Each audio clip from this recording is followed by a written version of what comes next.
Welcome to the Pub Sports Radio MLB Closing Time Show, Friday, September 24th. It's Ian Cameron, Conor Mac, and we've got our Friday main man, Sharpie, with us as well. Friday MLB card. There's only 2 of these Fridays left in the regular season, and then we'll be turning the page to the postseason in just a couple of weeks as the race for the postseason continues. Really, the major battle left to be decided is the AL wild card, which is still a wild battle up for grabs. Probably going to go right till game 162 on Sunday, October the 3rd. So let's get to it and get this card rolling. We'll start with, well, 2 teams just playing for exercise, Texas and Baltimore. We've got Drew Anderson on the mound for the Spencer Howard on the mound, I should say, for the Rangers. Alex Wells for the Orioles. We've got Baltimore and Texas here, pretty much even money, -110, both sides, total 9 in this game. I got to bet an over here in this game. Now, I know last night, with these 2 lineups, I thought we could trust them for some runs last night between these 2 teams. And unfortunately, it didn't get there. 3-0 final score in favor of Baltimore. But I think we got some runs in we should with these 2 pitchers. You've got 2 guys that have an 8 ERA in their last 3 starts. Howard's got a 9.22 ERA overall this year. Alexander Wells, the lefty for Baltimore, is a 7.96 ERA. I mean, Howard's just been absolutely dreadful. Remember how the Astros crushed him in his last outing. Pitched better against the White Sox 5 days later, but lots of walks have been an issue. Wells has given up 10 runs in his last 9 innings. 2 teams with nothing to play for other than, pride and just, playing out the string of a bad year. 2 bad pitchers. Hopefully we get runs. I was burned with it last night, but I'm coming back to it tonight. Texas, Baltimore over 9. Conor Mac, what do you think? Rangers, Orioles. Yeah, this is a game I want nothing to do with. I wanted nothing to do with it yesterday. I want nothing to do with it here. And you're right. The over might get there, but I don't want to spend my money on it. I think there's a few other games. We got lots of sports going on, and Texas Rangers, Baltimore Orioles just is not on my mind. So it was a quick cross. Fully understandable, no doubt. I can't blame anyone for thinking that. What do you think, Sharpie? Worth getting involved here? Hey, shout out to the chat, guys. Smash that like if you haven't. Everything helps. Subscribe if you haven't. Tell your mom, your grandma. 2 more shows left to still make some cash with us, fellas. Let's go. I thought I wanted nothing to do with this shithole game, too, especially when I wrote out just the beginning numbers, because I sure as hell wasn't going to do a big break into it. I was like, oh, there's a little favor for Baltimore here. And then I was like, hopefully they're giving me a bunch of plus money. And it was even, and I'm like, there's no way in hell I'm going to take this game at even money. So then I hit to my strikeout prop shit, and there's no way I can give you Wells as a best bet. But I did bet Wells over 3.5 all the way up to 5 at plus 326, guys. Texas is walking 7%, striking out at a 29.5%. Wells has been dog shit. I get it. But look at the teams he's faced. All brutal East teams, Toronto, Boston, New York, blah, blah, blah. So I looked into his minor leagues. He's got a solid 3 ERA with almost a strikeout per inning. So if he goes 5 innings versus a Texas team that's not hitting lefties, 28th average, 30th OPS, he should go 5. Then he should have 5 strikeouts. So I think plus 326 is some greasy little action I had to get in on. All right, very good. It's definitely numbers there to back it up, no doubt. A Battle of Pennsylvania, Keystone State, Pittsburgh, Philadelphia here. We've got another Howard. This is Sam Howard. Don't get them mixed up here. But he's pretty much just as bad, so it's not Spencer Howard. And then you've got Kyle Gibson on the mound for the Phillies. Philadelphia -220, home favorites, 9 the total here, shaded to the under in this game. I thought the Pirates were dead as a doornail early in that game, but clearly they showed why they're the Pittsburgh Pirates. They had a 5-1 deficit after the 3rd inning. And then sure enough, the Phillies just absolutely crushed them in the latter innings, getting 3 runs in the 6th, 2 in the 7th, 2 in the 8th. Did you have Pittsburgh first 5, Connor? I hope you did. It was first 5, right? No. I think they gave it up in the 5th, though, right? Yeah. Well, they didn't even win the first 5. Yeah, I think they gave up tied it. I beg your pardon. Yeah, it was 5-0 Pittsburgh, and it was 6-5 after the 3rd. So you're right. The first 5 did lose as well. So yeah, it was 6-0. I had it, and I talked about it. First 5 and a few of them. That was pretty brutal. You know what? I've had last week though. The Cubs. I thought that one hurt up 7-0. Yeah, that Pirates yesterday was pretty bad too. Dude, And we'll you were get on to the both later sides games. of that? Both of them? Yeah. Yeah. Yeah, man. Hey, and Come you on, were on only the me. Atlanta Braves 20-run under 4.5 first 5? All day, bro.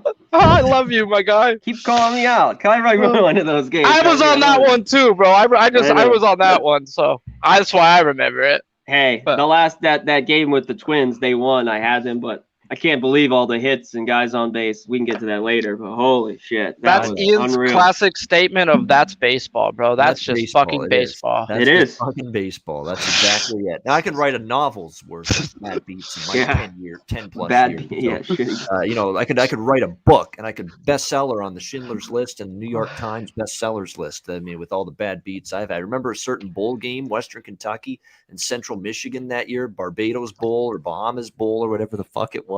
Completely blew it in the fourth quarter, and then the touchdown with no time left on like one of these lateral plays. I mean, it's just you could go on and on. Duke in the Belk Bowl years ago, tons of baseball, blown leads, bullpen implosions. Just go on and on and on. Like I like honestly could write a book of bad beats. They happen. You just got to shrug them off and move on to the next game, the next bet, the next day. That's what you got to do. It's more fun to talk about this than the game because I got nothing on this game. I'm not laying a price with the Philadelphia Phillies in this range, but they should win this game. Gibson's been good at home, really good at home. He's been pretty solid overall since joining the Phillies. And you think I'm going to trust the Pirates after that epic meltdown last night? No, not with this guy on the mound. Sam Howard, terrible numbers for him, by the way. 6.51 ERA in his career. The Pirate bullpen behind him is terrible. 5 ERA for that pen. So I think it's a game the Phillies win, but not interested in laying the price. It's a pass. Conor Mac, what do you think? Yeah, after everything that happened yesterday, I'd be crazy. Go right back to the Pirates. But thinking about it here a lot, there's just no way I could back the Phillies at this price. Here with these guys on the mound, it's just crazy. You know, it's minus 280, even here at 220 with Gibson. I don't think he's been very good since he's come over in the National League. It was very good early in the American League. I don't love it. So I looked at the Pirates. I don't know, can they get over 3.5 runs? Again, I was looking at that as well. I think it's plus money, plus 110 or something like that. So I'm looking at it. But after re-talking everything about yesterday, it just brings back maybe why I shouldn't be on the fucking game. So, and you know what? I don't know. I'll give the one thing, too, was why I'm not on Pittsburgh either. The Phillies are 7-2 in their last 9 games, and now they're only 2 games back of Atlanta for first in the NL East. So yeah, I know. They're right there. They just won't go away. Good. And now they've played some really shitty teams. Technically, they're a game back because the Padres have to play a makeup game today that starts 5-4 versus Atlanta, and they're winning. That's true. Yeah, good point. Absolutely. And that's starting pretty soon. And the Padres, if they win that game, which is big if with that team right now. But nevertheless, certainly the Phillies are big Padre fans in that game. Sharpie, what do you think of this one here? Man, I mean, I'm glad I'm freaking baked like a cake. So shout out to the chat. Smash the like. Let's get to 50 so I can get higher than I am already. So I'm on this game. I'm on Pittsburgh first 5 plus a half run and full game plus 200. Howard should only go 1 inning. I looked at his game log. He's only going 1 inning. So he's a bullpen type guy. It's a bullpen day. So on bullpen days, I like to go to their 30-day numbers, their 15-day numbers, and their 7-day numbers and see what type of progression they're showing. This blew my mind, guys. It was like, holy crap. Pittsburgh, they're 11th through the last 30. They're 6th in the last 15, and they're the first bullpen in the last 7 with Milwaukee under them too. They're trending to a right direction, guys. And at a plus 200, I've got to take that shot, guys. Like, especially with how bad Philadelphia's bullpen is. And Gibson, to me, isn't that great. And Pittsburgh, 6th OPS versus righties. So get one on and let him get a jack. And I got a plus 200 in my pocket. Like, okay. Yeah, and now I know a lot of the problems were the starting pitcher. What was it, Overton, last night for the Pirates? But then the bullpen just didn't close the door after he left the game. Conor Mac's probably listening to those stats from Sharpie. He's saying, "Where the fuck was that 11th bullpen, first bullpen?" Yeah, hey, it happens. It happens. Hey, Hater's gonna blow one for me too, but I'm gonna take Hater all the time. Yeah. Oh yeah, Haters. Different story. Yeah. Yeah, that's his blown ones kind of like Logan Webb yesterday. You know, it's kind of like you got to give that guy a pass if you've been on him all year long. And I mean, you can't go crazy about that if you've been. We could talk about Logan Webb later. I think he's tired. That looked ugly He's last tired night too. for him against But the Padres. Walks, control, command was all over the place. Just wasn't finding the strike zone. Yeah, there's definitely something to that. He's definitely a pause and listen to what maybe Gabe Kapler, the manager, has to say about Logan Webb going into his next start, because I'd be a little reluctant to back him after what I saw. That was stuff that you just haven't seen from him all year. Wild, out of control, bad command, walking guys left and right. Makes you think that maybe there's something wrong, a little fatigue, dead arm late in the year. You're not used to this many innings. So something to keep an eye on for sure with Webb for the Giants. All right, we move on now to the next one. And finally, we got a game that's worth talking about. New York Yankees, Boston Red Sox. Great game, great series. These are the 1 and 2 wild card teams in the American League, with teams like the Blue Jays and the Mariners still right there as well, just behind them. We've got in this one, Nate Eovaldi, Garrett Cole. A pitching matchup is great as well. We've got the Yankees minus 115 to minus 120 road favorites, 9 the total, shaded to the under. I mean, these Yankee broadcasters kill me on the Yes Network. Michael Kay and David Cohn talking about this great come together moment for the New York Yankees. Calm down. You beat the Texas Rangers in 3 games this week. Let's settle down a little bit. Wow, life from the Yankees. Well, if you don't show life at home against the brutal Texas Rangers when you're trying to save your season and get into the playoffs, when the fuck are you going to show life? So let's calm down about that. You didn't beat the Dodgers there, or the Giants, or some juggernaut. You beat the lowly Texas Rangers at home. You've still got to prove me a lot here. And now you got to go to Boston and lay a price on the road. Not for me. Not with Garrett Cole. I mean, Garrett Cole is just up and down. Last start was rough for him against Cleveland. Let's not forget what Cleveland did to Garrett Cole over the weekend. Crushed him in that start. I don't trust him at Fenway. His numbers at Fenway and against Boston guys isn't great for Garrett Cole. And a 5 ERA at Fenway. And then on the flip side, you look at Nathan Eovaldi for Boston. This guy's been a true ace, for the better part of the last month. He's been outstanding. And against the Yankees this year, 5 starts, 2.01 ERA for Eovaldi head-to-head against the Yankees this year. He's pitching well. Like I said, Cole in 2 starts against Fenway, 8 runs in 10 innings. I'm a little bit baffled Yankees are road chalk, even with Garrett Cole on the mound. I like Boston here. First 5 full game split as a home dog here. And look, they're playing good ball right now as well, Boston. So big series, but I think the value is with Boston, with Eovaldi, who's been good, and better numbers against New York than Cole has against Boston. So I'm on the Red Sox here. Conor Mac, what do you think? Yeah, some question marks here. Maybe, maybe not. I mean, what Garrett Cole are we going to get? Like he talked about, he's gotten ripped at Fenway. If I know he's going to be on, I'd be all over this first 5 under 4.5. But he's just gotten ripped by these Red Sox. It's really the long ball. I mean, Eovaldi's given up a bunch to these Yankees. I mean, a bunch of these guys have 2 home runs. A bunch of them got 1. He just struggles there. And Garrett Cole, something's wrong, I think, with him a little bit. I don't know what it is. Maybe he doesn't have his tack. Maybe he's really got a hamstring. I doubt it. I don't know. But he doesn't seem right now. This is a huge game, and you're going to give me plus money with the whole team with the Red Sox. I got to be on it, too. No way I can take the Yankees. 2 runs or fewer for Eovaldi in 5 starts against the Yankees this year as well. Sharpie, what do you think? You guys said a lot, but I'm on Red Sox first 5. I don't want them full game one bit. Not with that bullpen. Their bullpen is just trash, guys. Especially with their best bullpen piece just went to the IL 3 days ago. Not for me.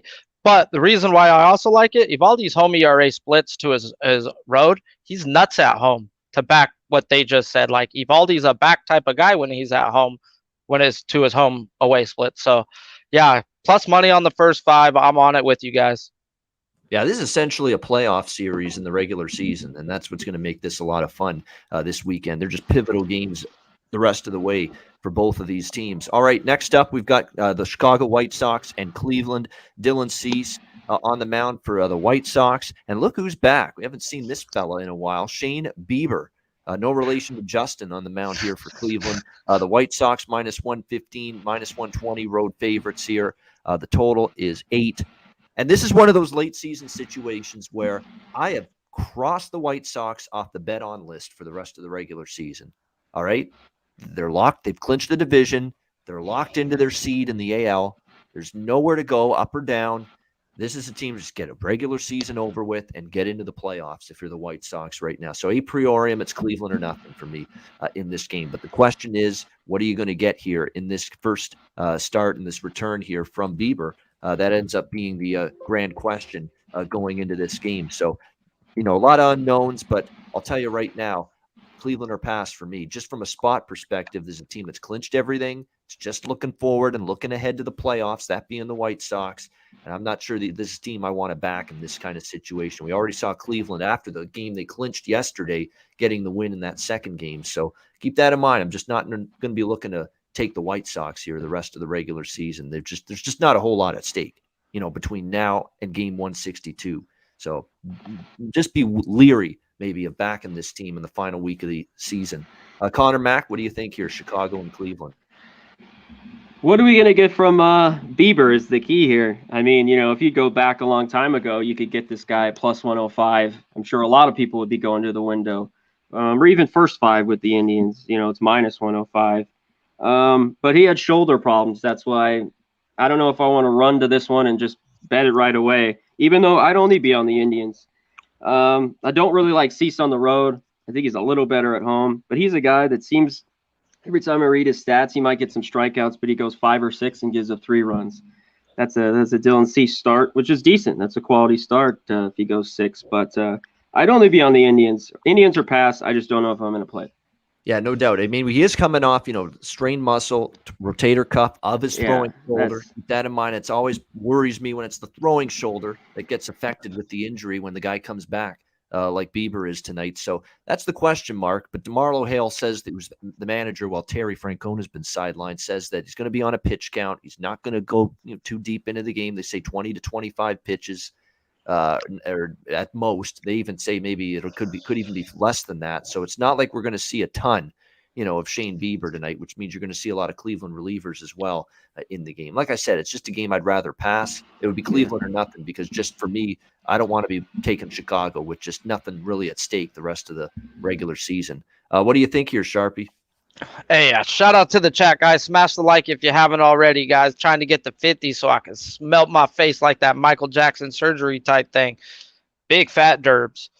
But like you guys said on this one, like you just read the report, I already looked at his minor league starts before he came in. He hasn't pitched more than 2-3 innings. He's got blasted both times, guys. He's not nothing to back right now, at least in my eyes. Cease on the road is nothing to back, like Connor said. He's got like a 5.5 on the road and a 3 at home. It's a big difference with him. So maybe an over spot, but to me, I'm just straight off this game. There's too much. Yeah, nothing wrong with that. All right, we move on now to Kansas City, Detroit. Carlos Hernandez, Casey Mize, the pitching matchup here with the Tigers and Royals. Even money both sides here, 8.5, 9 being the total in this game. It's actually 2 pitchers, believe it or not, that I've actually cashed in a few tickets with, throughout the course of the year. I mean, Carlos Hernandez is a guy I've backed a bunch. I did the last start against Oakland, and it didn't go well for him. He had probably his worst start of the year against Oakland, 7 runs in 4 innings, and they skipped him in the rotation. So he's back now. We'll see how he pitches. He did face Detroit in July, and it didn't go well. 5 runs in 2.2 innings. So as much as I've liked to back Hernandez at times for Kansas City, he hasn't pitched well. In his last start, he struggled, and of course, he struggled against Detroit earlier this year. Meanwhile, you've got Casey Mize, who's now had 6 straight starts of 3 runs or less. He's been pretty consistent, pretty reliable. He's faced the Royals now 6 times and had a couple of bad starts and a few really good ones. So, he's faced the Royals 5 times. It's a question of which Casey Mize are you going to get here tonight. But what I do know about this Detroit team is they're not a team I'm looking to bet against right now. So if I had to pick one of these two, these are 2 pitchers I backed quite a bit at times this year. I'd still rather have Detroit. They've won 4 in a row. They've got a 7-2 record in their last 9 games. Give AJ Hinch credit. He's showing that with everything, he doesn't have a great roster, but they've continuously come to the ballpark to put in the work, compete, and have chances to win games. They haven't rolled over. I would only look toward the Tigers here at this price. And just because Hernandez finally got roughed up last start worries me. And also when he faced Detroit last time, like I say, 5 runs, 2.2 innings. That's just not very good. So I would lean to the Tigers and Casey Mize here, first 5 and full game split. Conor Mac, what do you think? Yeah, another game. where I just don't know if it's great for me to bet. I mean, Hernandez has been really good, except for that last start where he got shellacked. Casey Mize has kind of been a little bit better. He's only going 4 innings because of his pitch count. I like the Tigers, and the Royals to me have been hit and miss. They've hit a little bit better lately against righties. I thought about taking the under here, but I don't know if I can trust these two pitchers. I mean, I was able to trust Hernandez early on, but maybe he's hit a little bit of a wall. It's just not a favorite game. I don't think there's a ton of value either way, so it's just a pass for me. All right, Sharpie. Man, shout out to the chat. Almost 100 live on a Friday afternoon. Let's get it. Smash the like if you haven't. I'm not on either side here, guys, but I'm going to have a best bet right here later on today. I built the ladder to 8 on one of these guys. There we go. A little spoiler alert, or not a spoiler alert, but hey, stay tuned for the end of the show when we get to best bets. A little, foreshadowing what's to come at the end of the show. Washington and Cincinnati, Paolo Espino, sunny. Yesterday, my life was filled with rain. The Reds' life is filled with rain right now because they're not making the playoffs. Cincinnati minus 170, home favorites, 8.5, the total in this one. Yeah, you want to lay a price with Cincy right now, go for it. Knock yourself out. I'm not interested. This is a team that's just not played good baseball here in the final month of the year. I think Reds fans kind of expected this because good things to happen to their team just doesn't usually happen. And we're seeing that. The going's gotten tough. They've needed to win these games, and you're seeing them lose a series at Pittsburgh. You're seeing them lose, to the Pittsburgh Pirates at home. You're seeing them lose to a down-and-out Washington Nationals team 3-2 last night in the series opener, and now they're at a position where it's finished for them. St. Louis just keeps on winning. They're going to win again this afternoon, it looks like, at Wrigley Field against the Cubs. It's done. Finished. Finito. It's over for the Cincinnati Reds. Dunzo. For the Reds. I'm not laying a price with them. I don't give 2 shits who's on the mound. I don't care if it's, Randy Johnson in his prime. I don't care if it's Roy Halladay in his prime. I couldn't care less. This is not the kind of team form that I'm laying minus 170 with right now. With whoever's on the mound, whoever they're playing against, I'm not laying this price with this Cincinnati team at the moment. And Sonny Gray, to be honest, his numbers at home at Great American aren't great. 4.68. It's been mediocre American ballpark. For Sonny Gray this year.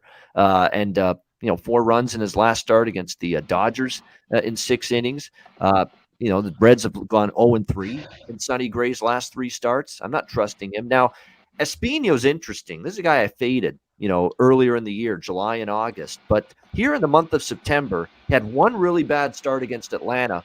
Other than that, 2 runs, 5.1 innings to the Phillies, 1 run in 6 innings to the Marlins, shut out the Rockies in 5.2 innings in his last start. You're seeing Espino trend up a little bit in terms of his recent form. So I think Washington first 5 full game split is absolutely worth a bet here.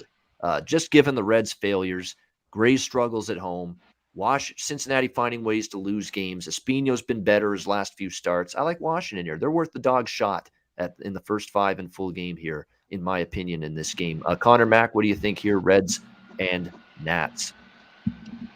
Yeah, I mean, sometimes you just go through it all, Ian, and you nailed it, what I was going to say. So I think I'm just going to stick first 5. They scared the shit out of me in the 9th yesterday, the Nats. Yep. I can't take the Reds. They shouldn't be this price. I don't think they give a shit. Maybe they score runs, but that team hasn't done anything lately. Yeah, Espino's been up and down. The guy's been good, bad. I kind of want to wait for the Nats lineup. They're the only team here lately in these 4 o'clock games that haven't been out. So just want to double check on that, the lineup. But give me the Nats plus 145 here. And you got to think the psyche and the fragility of this team in the clubhouse right now has got to be there for Cincinnati. Like, they were in the second wild card spot a month ago. They were in the driver's seat, and now they're 5.5 out, and it's done for them. And when that reality sinks in, it has me thinking, why would I want to back this team at all right now, let alone at minus 160, minus 170? Sharpie, what's your thoughts here? Man, I had so many thoughts, guys. Shout out to the chat. Over 100 live. Smash the like if you haven't. Man, I'm ripped. Smash it like a BBW, guys. 2 times in a Friday night. Oh, it's Friday. But this one, this is Washington first 5, not full game for me. Just like the Boston game. good job to Washington for holding on to that last night, dude. Can they really do that again? Can their bullpen do two good games? I mean, if they can, fucking good job for them. I want them first 5. Sonny Gray, like Ian said, he's not good at home. He ain't been good, period, lately. And I've got from confirmed sources he got a wolf blood injection. So I think he gets ripped today. So I'll probably be a sissy and take the plus a half a run. It's on my slip to still go through because I pied out and I need to get on it. All right, Washington. It looks like we all like Washington in some form here in this game. And when you see Cincy and the way they're floundering, it's easy to see why. Sorry, Crystal Warren. I know she's a Reds fan. It's disappointing. It is. How do we bring up Washington and not mention Soto might steal the MVP? He's unreal. He could steal it. That's why I want him in the lineup. And he's 4 for 8 with a homer off Gray. And obviously Man, 2 last night. The guy. Fire. Yeah, Jack of the Day for sure, Juan Soto. You don't even have to wait till that segment to know we're going to be betting that. I've already bet that, actually. All right, next up, we've got Miami and Tampa Bay, Edward Cabrera. And this is, by the way, David Robertson, who has, of course, been a closer forever. Yankees, and now he's with the Rays right now. And he was with someone else there for a bit as well. But he's been around a long time. He's going to be the opener here for the Rays. He's not going to pitch long, obviously. It's going to be a bullpen day for the Rays. Rays minus 260, home favorites, 8.5 the total in this game. The Rays I'm certainly not looking to lay this price with the Rays, but I think they want to get this division wrapped up. It's just going to be a question of, when, not if they clinch the AL East. They're obviously going to win the division, but I think they want to get it done sooner rather than later. So, and they had a very good series against the Blue Jays, who've got everything to play for right now. And they beat the Jays 2 out of 3, the Jays that were rolling going into that series. So I'm not in a rush to go against Tampa Bay. I think they want to get this shit done and this division clinched as soon as possible. Even though Edward Cabrera's got some potential, but boy, he's got the strikeout and swing and miss ability, but he's also been hit hard as well. He's got that combo going. I like the strikeout numbers, but I don't like the walks. He has given up some hard hit contact. He has had some trouble with home runs, in his first 5 starts here with the Marlins. And the Marlins haven't been winning with Cabrera, 0-4 in his last 4 starts. So it's a pass for me. Just not an interested to. I think Tampa wants to get this done, get this division clinched. Wouldn't surprise me if they win, but I'm off this game. Conor Mac, what do you think here, Marlins Rays? Yeah, I think I'm going to be off here too. What are we going to get from Cabrera? I mean, like you talked about, he can be good and he can get hit hard. He went out from his last start a while ago. He had a sore big toe, pitcher problems. But I just can't lay this number with the Rays. I looked at maybe the full game under 8.5. Yarborough's coming in. I haven't been able to trust him at all. At home, he's a lot better. I mean, on the road, we all know how bad Yarborough is. He's going to be the primary, probably throw 3 or 4 innings here. I just don't love it with him in there either. So it's just a pass for me. All right, Sharpie, anything here? Miami, Tampa. Yeah, just a little bit. Just I didn't know Yarborough was going to be the primary, so I'd actually look into his K prop. Miami has been ass walking and striking out versus lefties, guys. Like I don't know their hitting numbers off versus lefties because I had Robertson as the primary as just opening, but even Robertson's K props, I would if they offered you that, I think he strikes out the side. That's how bad these guys are striking out, guys. Like, so that's all I gotta say. Just look at some type of K prop, maybe. Yeah, it definitely makes some sense based on those leaky numbers against lefties for this Marlins lineup. Feeble they've been at times, no doubt about that.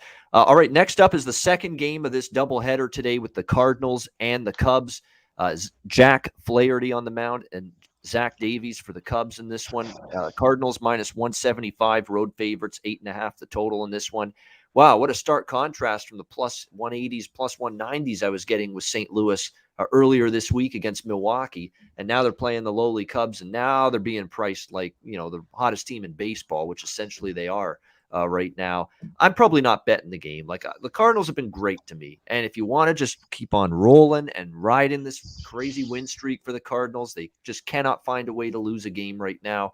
We saw that definitely yesterday, coming back from a 5-0 deficit to the Brewers. They just got some kind of magic going right now, this Cardinals team. So obviously it's St. Louis or pass. I think if you like St. Louis, don't worry about first 5. Don't worry about, the full game money line. Just go with the run line here so that maybe they can win this game by 2 or more. It's minus 115. It's at least a better price on the run line. But it is a doubleheader. And obviously the Cardinals are throttling the Cubs. They probably win again. This is not one of those times where, oh, team that lost the first game with a doubleheader, I'm backing them in the second game. No way.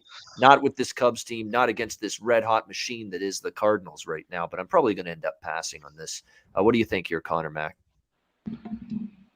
Yeah, I'm not going to play it either. The wind's blowing out a ton. I mean, obviously they went up and over the first game. If we get it again, Flaherty was dealing with some problems. I mean, he got rocked, right? Wasn't it his side or his hip, right? Basically, that's what he was been out. I can't trust him. I don't want to. I'm definitely not going to bet game 2 of when they're minus 170 on the road. But I don't blame anyone. You want to keep riding him, take him run line, take a team total. But I'm off here. All right, Sharpie, St. Louis, Chicago Cubs. Man, I already cashed twice on this Cubs game. Got that Goldschmidt home run and the first 5 from Happ. Man, he actually put up a 0. I was surprised about that. But, yeah, with that win going out and Davies pitching, like, it's either St. Louis team total or over or nothing, guys. I'm off that. I'm off this next game. I got my money. I'm done on them.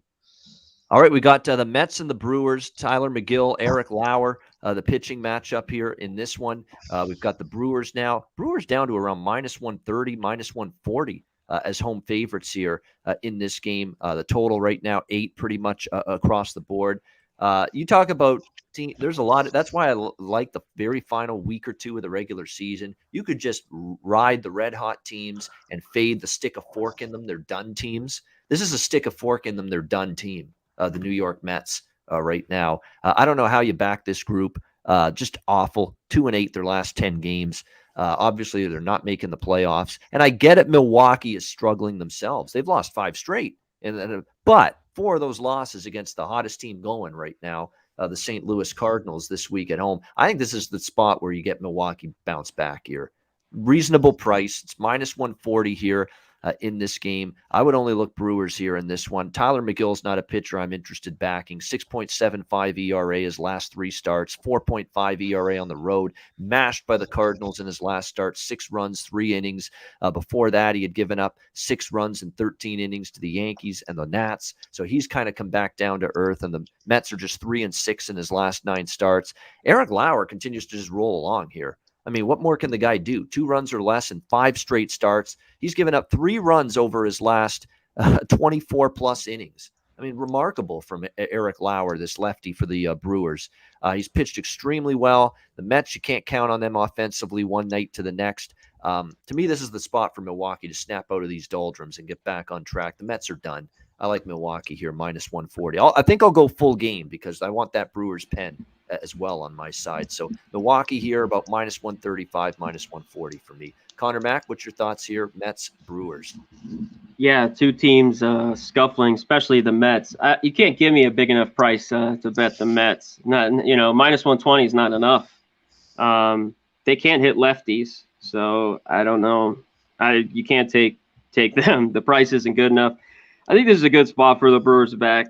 A little bit here. I was looking at it, maybe a half run first 5. Lauer's just been really good. I know they've lost 5 straight, but this is a righty. Brewers hit righties pretty well. Maybe they could get to him early, but I don't have a bunch of loving it either running here because they're not playing good baseball too. Nope. But it'd be Brewers here in some way or pass. Yeah, I think this is just a good buy low situation. Yeah, if you think it's low here, exactly. Yeah.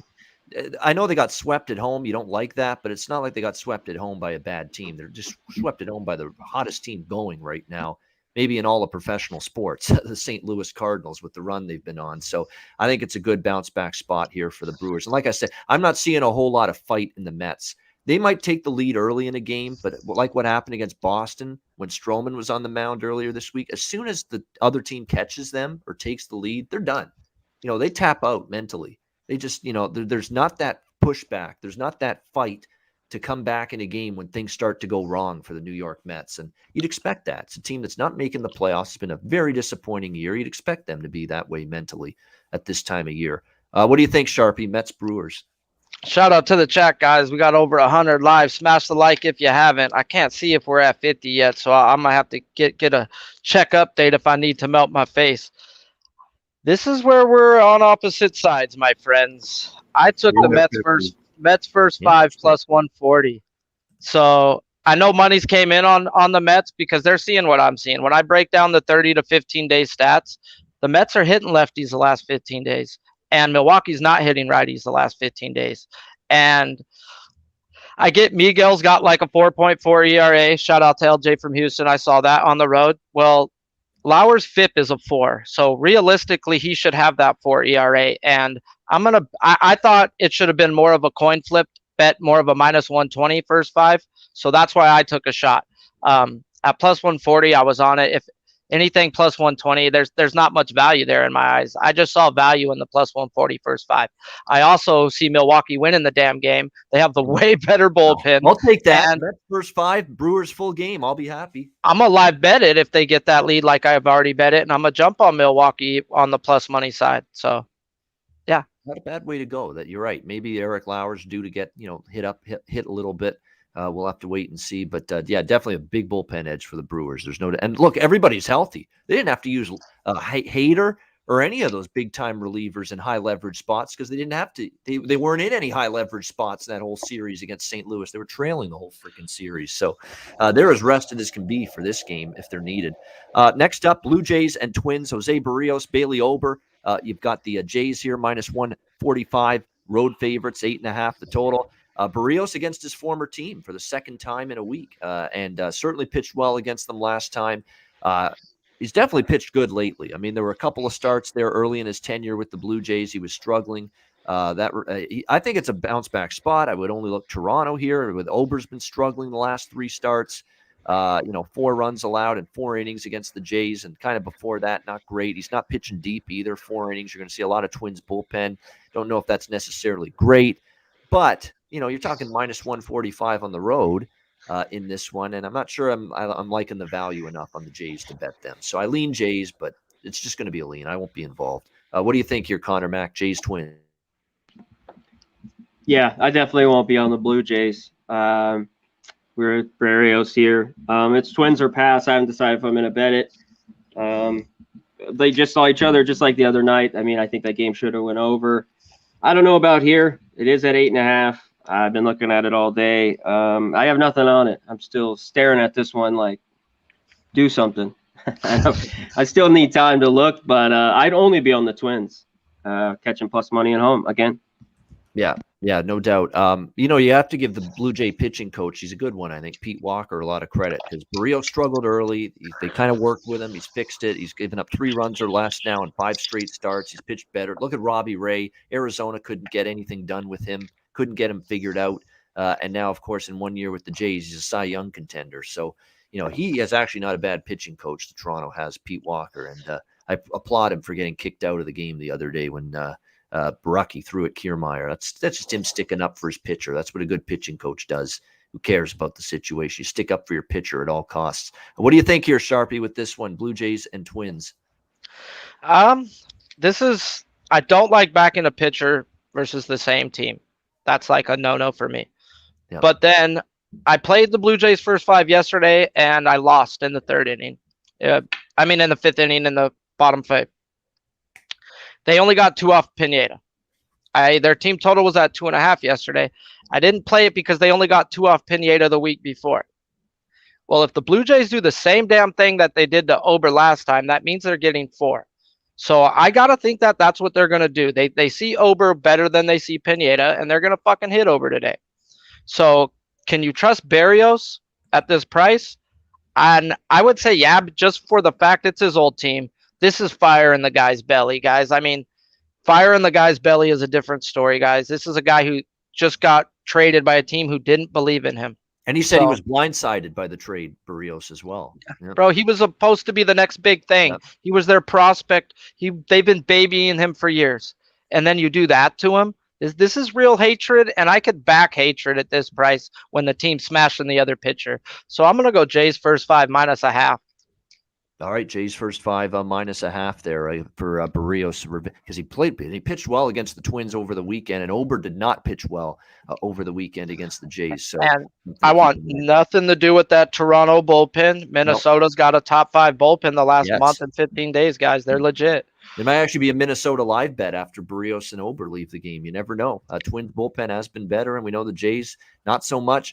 Giants and Rockies in the next game here. We've got looks like Alex Wood on the mound here for the Giants, and we've got Lambert here on the mound. Peter Lambert for the Rockies. We've got the Giants, obviously massive chalk on the road here, minus 190, 12 and a half. The total, pretty high total as always in Denver. The Rockies, it's at this price, I just don't bet against the Rockies at home. I'm not saying, that you take the Giants for sure, that you take the Rockies, I should say for sure, but I'm not going to be going against them when they're this price at home and they have a 46-29 home record. And look, even the 2 losses against the Dodgers at home, 2 of the 3, 5-4 and 7-5, extra innings in the other game. I mean, they were right there, the Rockies, right there. Chance to win both of those games. So they just play well in this ballpark. And with these prices with the road team, I'm not laying them against this Rockies team here at Coors Field.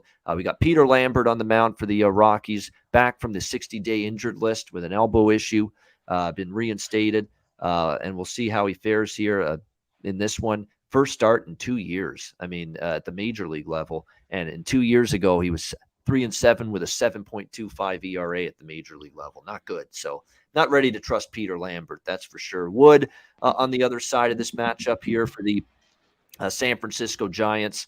We'll see. He's been out, of course. He had been out, of course, for 3 weeks with the COVID earlier this year. Came back against Arizona on Saturday. Only went 3 innings, but pitched pretty well. No hits. Solid outing. Hopefully that's a good sign for him moving forward, but looked like he was back on the beam and ready to go again. So it's probably a game the Giants win, but not at this price. I'm not involved in it. What do you think, Connor? Giants, Rockies. Yeah, this one's I love the Giants, betting them. Not that I can't believe I said I love the Giants. I do not love the Giants. I like making money with the Giants. Isn't I there hate a certain the Giants. division you want your team to catch? Period. Yeah, exactly. We're supposed to hang out Sunday, bro. I don't know now. No, I may not say I love making money all year with the I was Giants. just fucking It's around, too bro. big a price. I know. It's too big a price here with Wood coming back off. But Lambert's just a guy. This will be all bullpen all day. Yep. He's not very good. He's just been a journeyman, shitty guy. Every time I see a 7, man, I want to take the first 5 under in Coors Field. But Wood's gotten hit hard by the Rockies. Guys like Blackman, 12 for 25. There's a few other guys that hit him hard. So I don't think I can go there. And in the end, it's Rockies. This team has the magic at home. I'd only be on the plus 155 with them here or nothing on this one. I would not want the under. I'm not saying I'm betting over 12 and a half. That's a real high total, but Lambert's numbers are rough. Wood has had some tough times at Coors Field in the past. The Giants have gone over in 3 straight games, 6-5, 8-6, 7-6. Their bullpen was used a lot in that San Diego series. And then the same thing with the Rockies at home. High-scoring games, the last 2 with the Dodgers, 10-5, 7-5. So to me, I would only look over in this. It's a high number. I don't know if I'll bet it, but lean over at least. What do you think, Sharpie? Man, shout out to the chat, man. We be pubbing on a Friday. Smash that like if you haven't. And I see you, Noli. And my rigs cost way more than a Puffco Peak, bro. Those things don't give you a fat enough hit. Those are for baby lungs, my guy. I take 0.2 at least every time. But on to this game. San Francisco, Wood's not that good sometimes.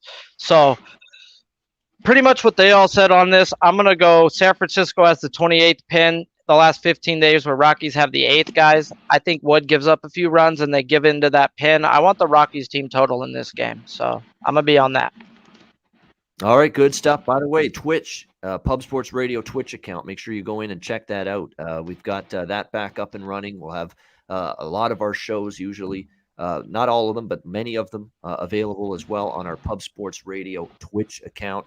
We posted the link in the chat earlier in the show, so make sure you check that out. Twitch.tv/Pub Sports Radio. There it is right there on the screen. Twitch.tv/Pub Sports Radio. Make sure you check that out for sure. Great content. You'll find all the same great content you'll find and other stuff as well that you won't find on YouTube. You'll find that on Twitch as well. So make sure you check that out. All right, we'll move on now to the next game on this Friday slate. By the way, hit the like button. Make sure you do that. We've got 121 live viewers. Hit that like button if you haven't already. It helps us out a lot. Let's go to the Actually, let's go to, Seattle Mariners, LA Angels, Logan Gilbert, Jose Suarez, the pitching matchup here. In this one, we've got the Mariners minus 125, road favorites, 8.5 the total. Is Seattle first 5 in full game for me. This is a team that's just rocking and rolling. They haven't given up. This Mariners team, they just refuse to let people tell them that you're not good enough to make the playoffs. You're not good enough to make the wild card. You've won a lot of close games. Your run differential sucks. You're a fraud. That's all I hear people say about Seattle. And all I see Seattle do is still win games and just bury Oakland. That's essentially what they did. They buried Oakland in that. I don't see how Oakland makes it now at this point. The Mariners basically put an end to any hopes Oakland had, sweeping them this week. And now you got Logan Gilbert on the mound here for the Mariners. Definitely a up and down year for him, and he's on the good side of it right now. 2 runs or less in 4 straight starts for Gilbert here in the month of September. 5 runs allowed in 22 innings. He's pitched great. Suarez on the other side, he's actually pitched better as well here in the month of September. 3 runs or less in 3 straight starts. I still got my doubts backing him, to be honest with you. I'm not a big Jose Suarez fan, and I still think this line's pretty reasonable for a team that's kicked it into high gear, still playing with the hope, the faith, the belief to make the wild card in the American League. So I like Seattle here, first 5 in full game split in this one. Conor Mac, what do you think? Mariners, Angels. Yeah, this one is interesting to me. I love the Mariners too. I mean, but now it just switches, catching all that plus money with them the last 3 days, and now they're a road favorite, playing minus 130. It's not too high, but I don't know if I love it. I also looked at their team total, the 4.5 minus 105. I'm looking at that as well. Suarez has been a lot better as of lately. And Gilbert, who I was betting nonstop, and especially unders early on in the year, he kind of got hit hard. He's pitched a little bit better as of late. It's a game that I'm looking a lot at here. I haven't bet anything yet, but I don't know what I'm going to do. I'm still thinking. Strength of schedule matters too for these guys lately. I mean, Suarez faced Oakland, the Texas, and a few of these good start. Cleveland. You look at Gilbert, faced KC, Boston, and 2 against Houston in these 4 really good starts he's had. So he's played a really, really tough, slate of teams and lineups lately, Gilbert, and still pitched well. So definitely, I think I would only look towards Seattle here. What do you think, Sharpie? Man, this game got me so excited. Like, I'm over here bouncing, rocking up and down. Like, last night I wanted to bet the crap out of this game and they wouldn't give it to me. Shout out to Noli Knows. I bet the under first 5, 4.5. Like you said, both of these pitchers have been freaking good. Like, these are like some of my money makers the last month. Like, and it's like trying to pick a side. That's what I didn't do at first. But after I fucking bet the under 4.5, it's Seattle all day. It should be a minus 180, guys. Like, realistically, the Angels have the worst bullpen in baseball, and they've burnt out. Their closer's not available today. Neither is their setup, man. Both have pitched 2 to 3 days, depending on which ones. So, really, there's full-blown advantages to Seattle here. They've got the better bats. The Angels are a bottom 3 team average OPS versus righties, and we got a righty who's pitching really well, guys. So, it's Seattle full game, under 4.5, first 5 for me here.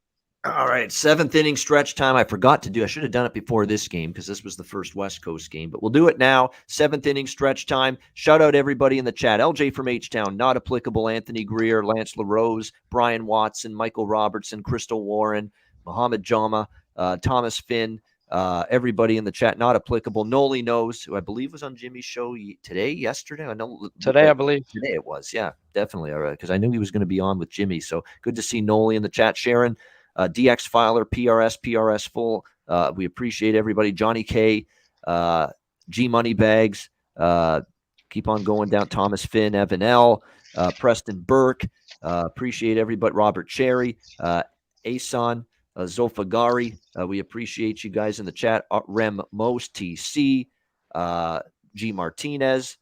We appreciate everybody in the chat joining us here on this Friday edition of the show. Craig Wood. And not applicable, and looks like we got through everybody. All right, let's keep it rolling. Thank you for joining us. Hit the like button. Houston, Oakland, Brandon Bielik for the Astros, Frankie Montas for Oakland. We've got minus 105, or actually slight favorites here are Oakland, minus 120, home favorites, 8 the total. I ain't laying a price with Oakland. Oakland, it's getting close to stick a fork in them. They're done territory with the Oakland Athletics. That was a just almost a season-crushing, season-ending sweep that they suffered at the hands of Seattle. And even yesterday, they get out to the early lead. With Bassett's great return, I thought that would stem this great swell of emotion and intensity. Chris Bassett back on the mound, his first start since, almost, you hate to think how bad it could have been with that line drive he took on the mound that kept him out after all this time. That was a scary-ass incident. And you thought maybe that could get something going here for Oakland. Seeing him back on the mound, get him back turned around and get it back in the win column, and they still lost. So I don't want any part of Oakland right now. And I know Montas has had some good, bright moments for this Athletics team. You could say he's been one of their more consistent starters. I wouldn't deny that. Coming off a great start against the Angels, shut him out in 7 innings in his last start. But I just don't like this Oakland team. They're not hitting consistently. The bullpen's a disaster. And we've talked about that for weeks. So I just don't want to back them at the moment with this negative form they're in. Houston Astros going into this one. We'll see how they fare here. It's going to be Bielik here making a spot start. So you're going to see a lot of the bullpen as well for them tonight in this game. But if I had to make a choice, it's Houston or nothing for me in this game. Don't want Oakland right now. Conor Mac, what do you think? I'll be quick. I mean, I don't have a line on this game. So what do you got? What do you have?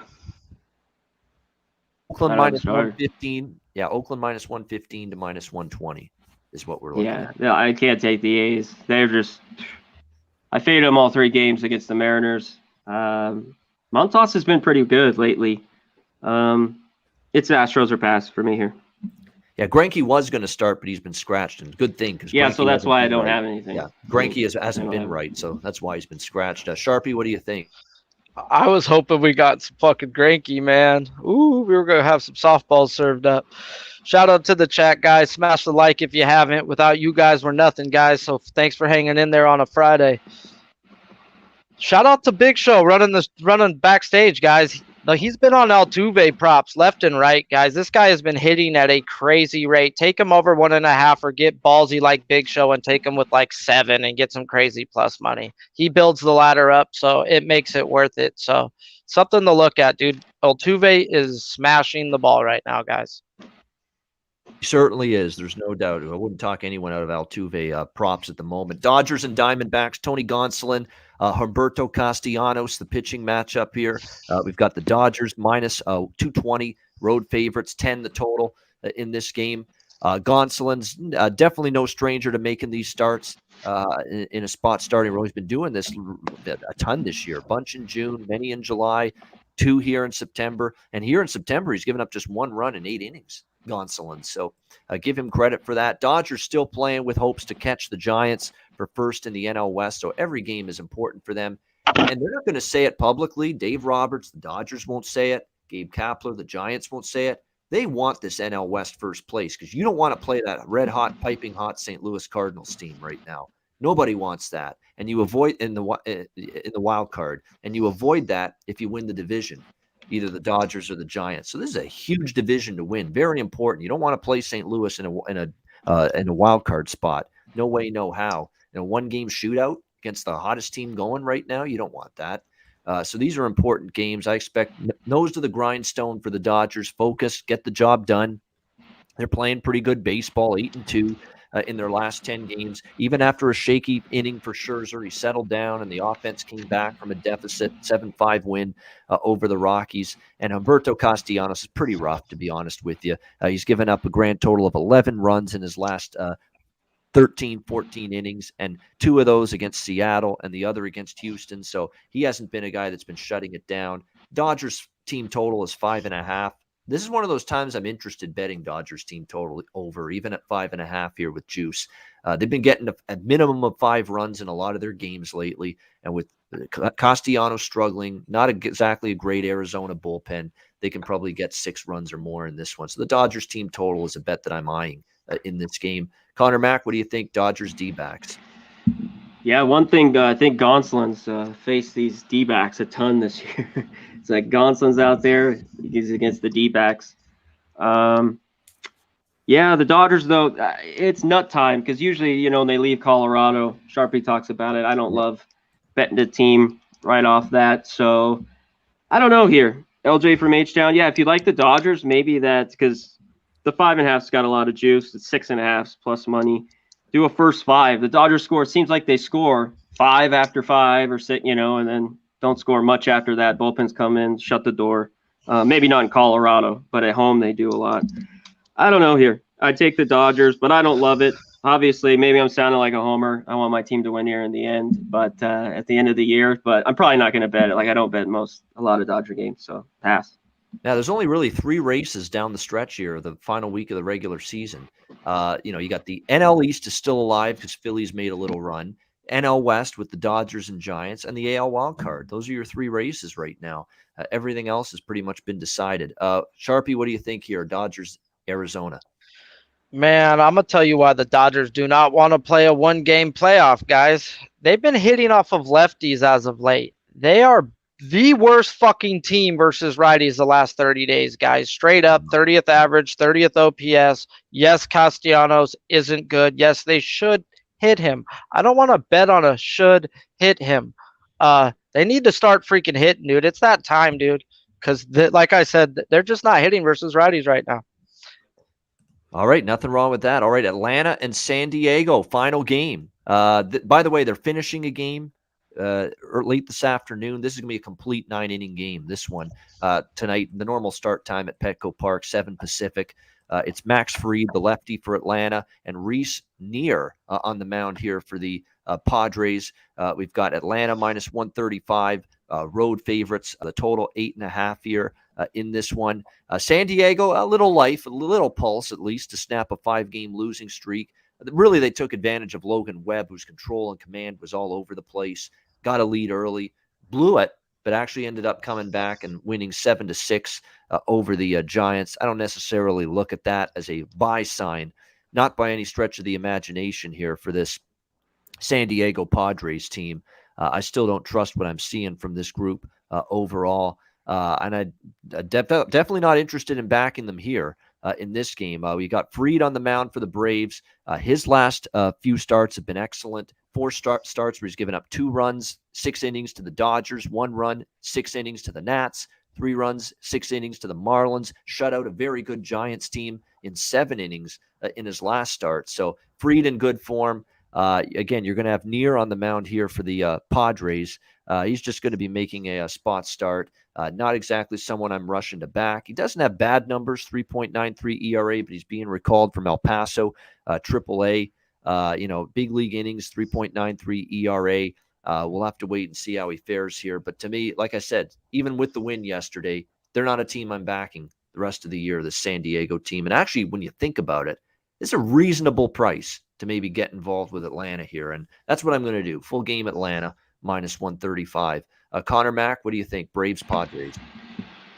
Yeah, I can't trust the Padres. They win one game 7-6. I'm going to go Braves. What I've taken a lot of them lately, the team total, I got a 4.5, minus 105. That's better to me than taking anything the Braves have. So I'm going to take their team total. That I don't trust that Padres bullpen at all, and they'll be going all game long. Whoever they're going to throw out there, I think the Braves score 5 runs tonight and cash the team total here.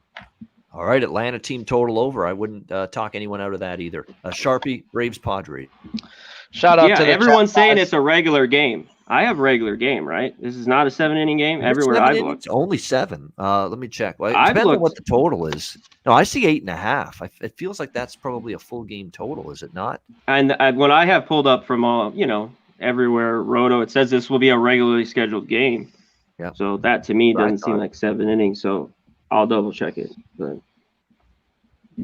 But yeah, let me get to this though. I got some bucket full of news for you guys right here, and Atlanta first 5 for me, guys. I don't know I haven't looked because I didn't see what the pitchers. I don't know what the juice is. If I have to take minus a half run, so be it. 2013, the San Diego Padres traded Max Fried for Upton. They have traded one of the best pitchers on the Atlanta Braves. So he's coming back home, guys. He's coming home to show them this is what you guys do. And I like Max Fried already, so give me some spite in him tonight too. So let's get it.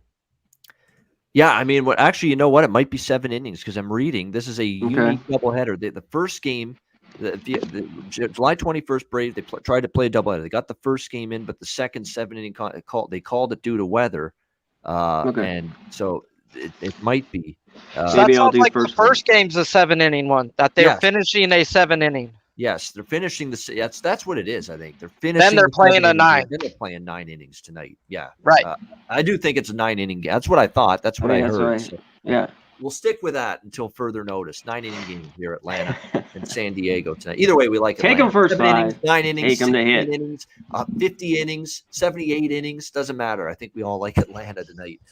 In this one. All right, let's turn to some football. We've got some college football tonight to wrap up the show. Let's go to it. We've got 4, I believe, Friday night college football games. We'll start with Middle Tennessee State and Charlotte. Charlotte 2.5, 3-point home favorites, 55.5 the total here in this game. I'm going to make a case for the road underdog here. When you look at Middle Tennessee, they've played a tough schedule. You know, they played Virginia Tech, good team. They played UTSA, the Road Runners, a very good team last week. And yeah, they struggled in both of those games, but this feels like a step down in class here against Charlotte. Charlotte got run over by Georgia State, and Georgia State's nothing to write home about. Very disappointed to see them struggle on offense. I like Chris Reynolds, the Niners quarterback, but to see them only get 9 points in that game was really surprising. The win against Duke in their first game, Charlotte's not overly impressive because Duke's a little bit down this year. And a lot of people are probably worried about Middle Tennessee because Bailey Hawkman quit the team. And he said, I got to focus on, raising a family, making money. Apparently he's got a kid on the way and all that. So he quit football. Just for once, I'd like one of these guys to quit football after a good game. It seems to be these guys quit and leave the team after they play like shit or their team loses or the team plays like shit. Can I ever get a situation where the guy leaves the school, leaves the team after a win when they play good? I mean, my goodness, it just seems too coincidental. Like all of a sudden, that'll never happen. We got family shit. We got money to make. We got school to focus on and get a good education. But none of these players leave and then make these fucking announcements after a good game or after a win. They always do it after a shit performance. And that's what Bailey Hawkman did for Middle Tennessee. Just like Charlie Brewer. Where's Charlie Brewer after a win to say he's leaving the program? No, of course. It's after a loss. Of course. So, yeah, that's not surprising. But a lot of people seem concerned about that they've lost their quarterback now. I wouldn't be. Chase Cunningham's a capable replacement. He played well coming in off the bench for Hawkman after he got benched against UTSA last week.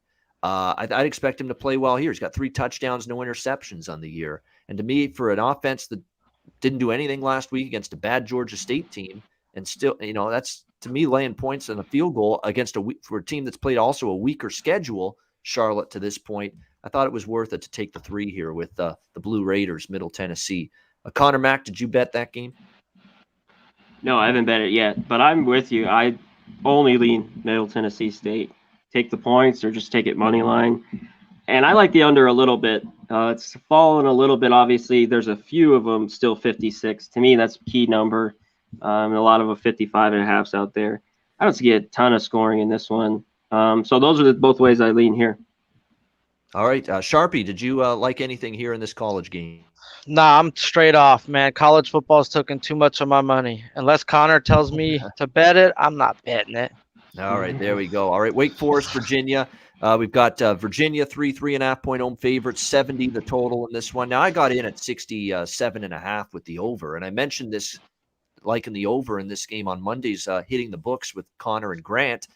But now you're talking 70, 71 here now. I mean, it's just at what point does it become just too inflated a number to still take the over? But look, I mean, Wake Forest defense hasn't played an offense or a passing game like Brennan Armstrong in Virginia. And Virginia's defense hasn't looked great so far. They got ripped by North Carolina. I don't even think they played that great against Illinois a couple of weeks ago. So I agree with the move up in the total. It's just that now you're talking 71. It's getting up there. I mean, now you're going to need 42 to 31 or 42 to 35 to get there. Whereas I could still win my over at 38-31, 69, but that you can't even get there with a win now. So it's just getting up there. I think there's points. I think it is a shootout. I think it is a high scoring game, but geez, 71 now.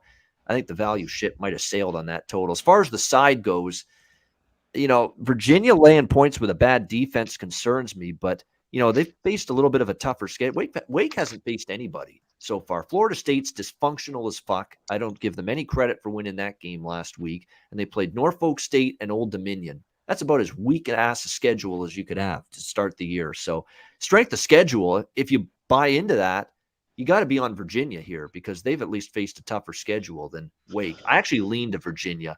It's just that defense has just been so rough. I don't like laying points with bad defenses, but I lean Virginia. Conor Mac, what do you think? Wake, Virginia.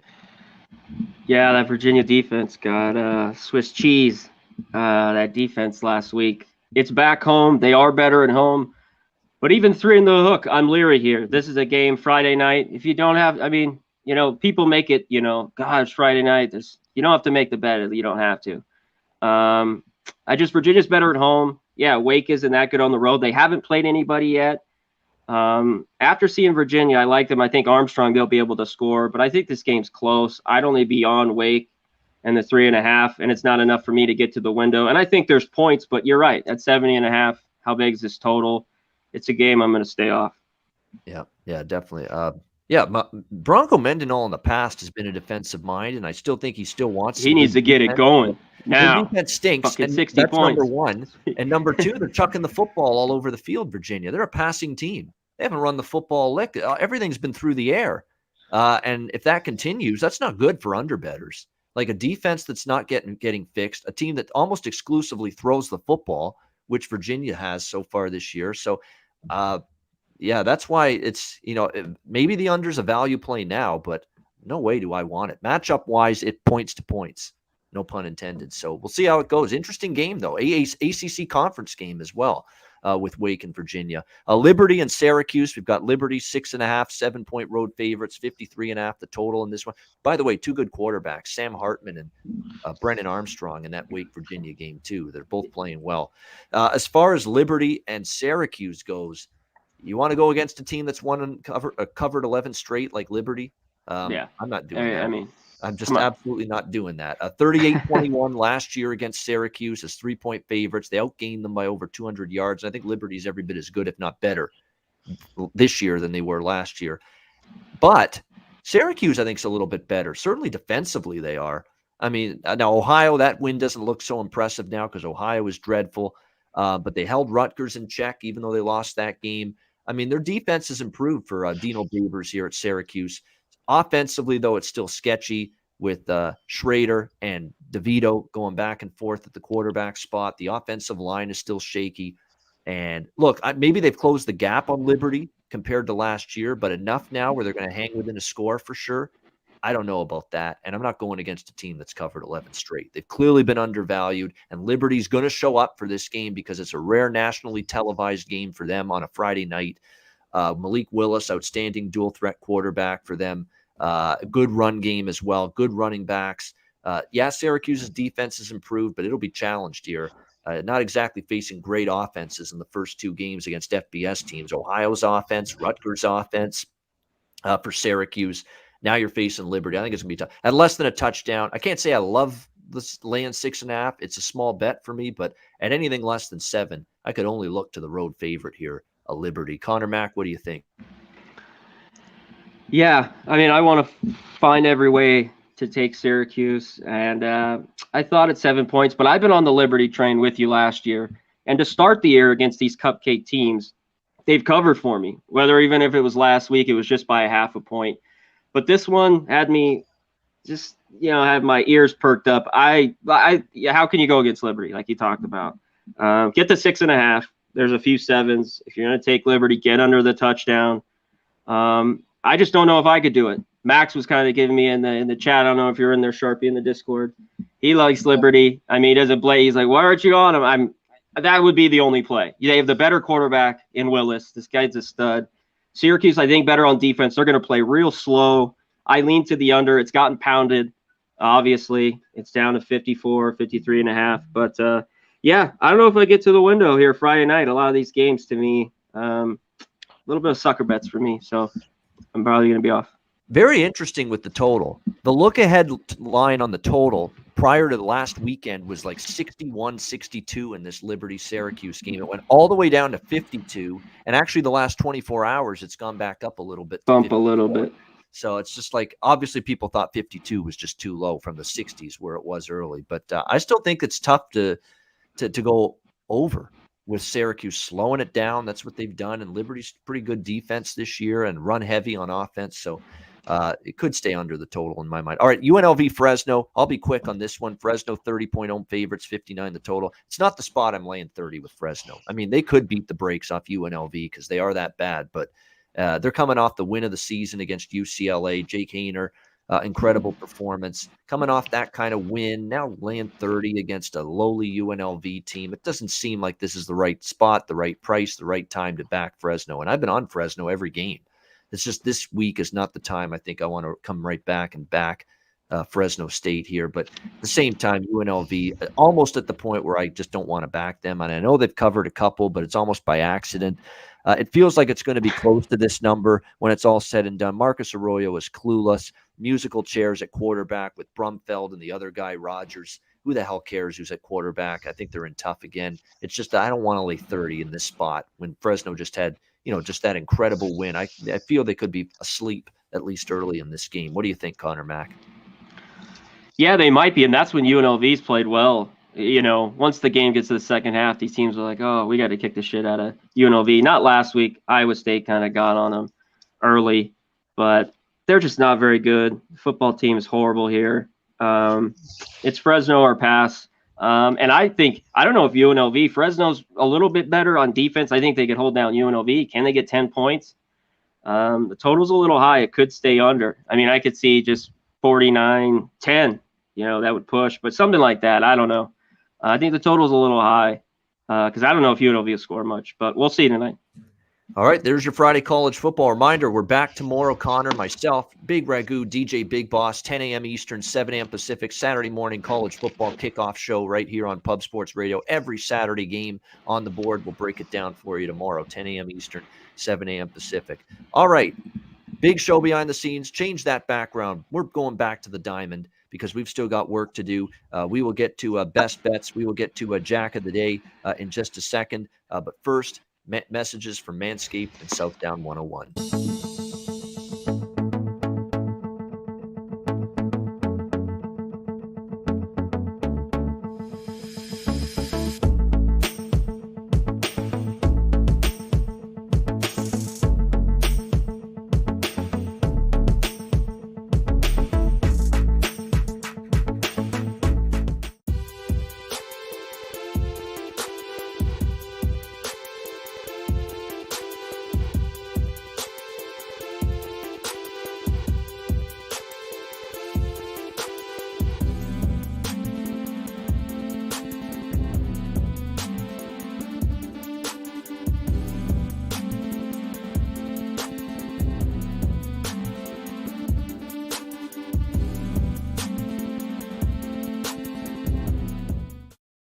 All right, Southtown 101. When you're in San Antonio, Texas, make sure you stop in. Great food, drinks, live music, DJs, and karaoke as well. Southtown 101 in San Antonio, Texas. Manscaped promo code PubSports, 20% off your purchase using the promo code PubSports. Lawnmower 4.0 and any Manscaped product, 20% off with the promo code PubSports. MyBookie.ag as well, promo code PubSports. Football season here. Hockey and hoops start next month. Get on board for an account. Baseball playoffs as well coming up. MyBookie.ag, Bitcoin accepted currency for your deposit. So sign up at MyBookie.ag and use the promo code PubSports. Some people saying Tate Martell, he wasn't a walking boot earlier this week. But some people seem to think he might be starting tonight for UNLV. We'll have to wait and see on that. But it's up. It's your guess is as good as mine. Because good luck if he's in. Yeah, I mean, geez, yeah. Exactly. It's 2 for 6 that he was when he came in last week against Iowa State. That'll get the job done. Yeah, absolutely. By the way, merchandise, make sure you check that out as well. The new merch is available on the Pub Sports Radio store on the website, so make sure you check that out. Brand new merchandise for the fall, for the winter. Get that stuff. Looks great. All the hoodies, the long sleeves, all that shit looks Yeah, it's right in the comments right below. It's on the YouTube channel now, Ian. It's right below in the caption. All right, very good. Check that out. Again, I'm a big hoodie guy. You always know when we're doing shows in the fall and winter, I've got hoodies on usually when on the show, especially on weekends. So I'm a good hoodie stuff. Great products there and merch on the site. Make sure you check that out for sure. Pub Sports Radio merch. We've got a lot of good stuff there to check out. All right, we'll get to best bets in just a second, but first, it is time for Jack of the Day. Well, see you later. All right. Jack of the Day time. There's a couple that stand out. I'm going light on the home run props tonight. There's a lot of baseball plays, a lot of college football as well. But JD Martinez, 2 home runs against Cole. Devers, 2 home runs against Cole. There's a bunch of guys. Even Verdugo and Kike have hit a home run against Cole. I wouldn't argue with that. Cole's been had a penchant of giving up home runs and struggled at Fenway. So I wouldn't argue with any of those for a Jack of the Day in this game tonight. Sal Perez has had damage against Mize. You could look in that direction as well for Jack of the Day. And Juan Soto clearly against Sonny Gray, 4 for 8 and a home run. So that's what I'm looking at. Just a small home run prop card for me tonight. Conor Mac, what do you like for Jack of the Day? Yeah, I just went Soto. He's still plus 400. They took it off because of the pitching change, but Correa, he's 7 for 24, 2 homers. There's a bunch of other Altuve you could look at, Tucker, Gonzalez, but there's some Astros there. And I'm gonna go. You mentioned all the red. I'll go Bogarts. He's 6 for 24 with the Jack, but he's plus 450. So that's it for Jack today. Seager, Perez, Altuve, Vlad, Guerrero for Robert Cherry. Some of the Jack of the Day props from him. I wouldn't argue with any of those. Sal Perez, yeah. Seager, we mentioned Altuve, yeah. I wouldn't argue with those. Sharpie, what do you like for Jack of the Day? Well, I ain't got Jack of the Day, but shout out to the chat, guys. You guys rock. Smash the like if you haven't. Thanks for hanging out. Thanks for the whole time. Hour, 20 minutes. You guys are solid. The most solid crew in the world. The Pub Sports crew is real. Stay tuned next. We got Billy and Brady show coming up, the DraftKings, right after this, guys. And like they said, their college football show's on in the morning. I have my download coming right after, and we got a big-ass UFC pay-per-view coming Saturday night all the way into the Pub Hub Sunday. Connor's popping onto the Pub Hub Sunday morning with Jimmy in the bag with another 5 cappers. And, yeah, bro, Pub Sports all freaking weekend. Got you packed. So let's get into my best bet, though. We're going with Carlos Hernandez, guys, from the Kansas City Royals. Over 4.5, minus 115. I built him all the way up to 8 at plus 720, guys. I've seen him get 8 versus these type of numbers. Detroit is walking at a 5.8% while striking out at a 27.5 the last 15 days. That, to me, guys, is numbers that says I can play a strikeout prop. And when I go back through them versus the Cubs versus teams like these numbers, he's gotten up to 8. So with the wind blowing in 8 miles per hour, I built it up. Shout out to Big Show for helping me build ladders. Now I'm the ladder guy. Let's cash. There you go. The strikeout prop king around these parts. Sharpie with another one here. Best bet, strikeout prop from him. Conor Mac, what do you got here? Best bet tonight. Yeah, Michael, Rob, just to answer your question, yeah, of course, I'm on Arkansas. I think Ian is too. You got to take a money line a little bit as well. That is correct. To answer your question, Sharpie scared me a little bit. So instead of going full game, give me the Red Sox first 5. I'll stick it to there because if I got beat late, man, it sucked. So give me the Red Sox first 5 here. All right, I like it. Boston Red Sox first 5 innings. Pretty solid, near even money price. You can get plus 110 with that. First 5 innings, Boston Red Sox. Slight underdog price, first 5 innings, Red Sox. Best bet for Conor Mac. Best bet for me, I'm going underdog hunting. Remember, I had St. Louis twice as a big dog, and I got away from it and took a total yesterday, and it fell short. Astros, Angels. I'm going back to the underdogs. Live dogs is what I'm going to use a lot for best bets the rest of the season. And we're going to those Washington Nasty Nats tonight.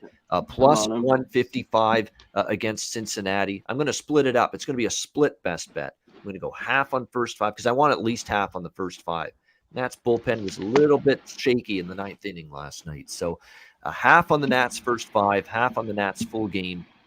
But Washington is what we're going with as a road underdog. The Cincinnati team, Stick a fork in them. They're done. Gray has not had great numbers at home. Live road underdog. Washington Nationals plus 155 against Cincinnati. That'll be my best bet for this Friday MLB card. And that'll wrap up this edition of the show. The Friday shows are fun, especially with Sharpie and the BB Dubs bringing those with him on this show, and that energy, no doubt about it. Lots of fun. Next Friday is going to be the last Friday MLB show of the regular season, but we'll get Sharpie on during the postseason as well, because we're still going to do the show Monday to Friday throughout the playoffs as well. And looking forward to the playoffs. They're just around the corner. Thanks to everyone in the chat. If you haven't hit the like button, make sure you do it on the way out. Again, we've got the fantasy show with Billy and crew, 6 p.m. Eastern. We've got the UFC live stream tomorrow night, Volkanovski Ortega, UFC 266. We've got college football with me, Connor, Big Ragu, and DJ Big Boss tomorrow morning. NFL Pub Hub with Jimmy and an assortment of bettors and handicappers joining him as every sense, a rotating crew. It's a really cool format, that show, NFL Pub Hub. So make sure you check that out Sunday morning. We got Sunday Night Football live stream on Sunday, Monday Night Football. I mean, we got it all here at Pub Sports Radio. Check out our new Twitch account, twitch.tv/Pub Sports Radio. The link is right there on the screen. And that's a wrap. We be pubbing. It's time to blast on out of here. For Conor Mac and for Sharpie, Ian Cameron, have a great Friday night. Enjoy the games and good luck. And we'll see you tomorrow morning. College football kickoff show, 10 a.m. Eastern, 7 a.m. Pacific, right here on Pub Sports Radio. Enjoy the games and good luck. We be pubbing.